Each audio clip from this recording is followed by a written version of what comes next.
Already ये question देखते हैं। The velocity of the small ball of the mass m and density d when dropped in the container filled with the glycerin becomes constant after some time. If the density of glycerin is d by 2, then viscous force acting on the ball will be। देखिए ball की density d है और glycerine की surrounding की density d by 2 है, तो Bayern force जो आप थ्रस्ट है जो फ्लूइड बॉल के ऊपर लगाएगा वो आधा हो जाएगा। डेंसिटी आधी है तो बायन फोर्स भी आधा हो जाएगा, आधा ऑफ द वेट हो जाएगा, हाफ ऑफ द वेट हो जाएगा, mg/2 हो जाएगा। तो विस्कस फोर्स, बाकी विस्कस फोर्स होगा mg/2, ऑप्शन ये आएगा, है ना। तो लेट्स सी क्या कॉन्सेप्ट है। इन्होंने बोला वेलोसिटी कांस्टेंट हो जाती है। वेलोसिटी कांस्टेंट क्यों हो जाती है विस्कस मीडियम में? बॉल जैसे नीचे गिर रही है तो ग्रेविटेशन फोर्स लगता है उसके ऊपर, और बाकी buoyant force and viscous force लगता है। बॉयंट फोर्स वेलोसिटी डिपेंडेंट होता है। देखो जैसे x पाई ईटा r भी होता है, जैसे जैसे वेलोसिटी बढ़ेगी ये भी बढ़ेगा।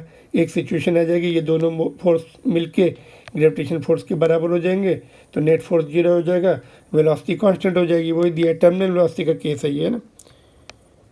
तो let's see what will be the how to get this answer. तो सबसे पहले तुम्हें ये पता होना चाहिए mass is equal to volume into density. Mass of the body is volume into density, volume of the body into density of the body, D दिया हुआ है ना। और बॉयंट फोर्स का फार्मूला पता होना चाहिए। बॉयंट फोर्स और अब थ्रस्ट इज किसी फ्लूइड में, जैसे हम पानी के अंदर जाते हैं तो हमें ऊपर की तरफ फोर्स लगता है, लिक्विड या फ्लूइड हमें ऊपर की तरफ फोर्स लगाती है, तो कितना होता है volume of the body inside into density of the liquid और फ्लूइड। रो लिखते हैं डेंसिटी को लिक्विड की,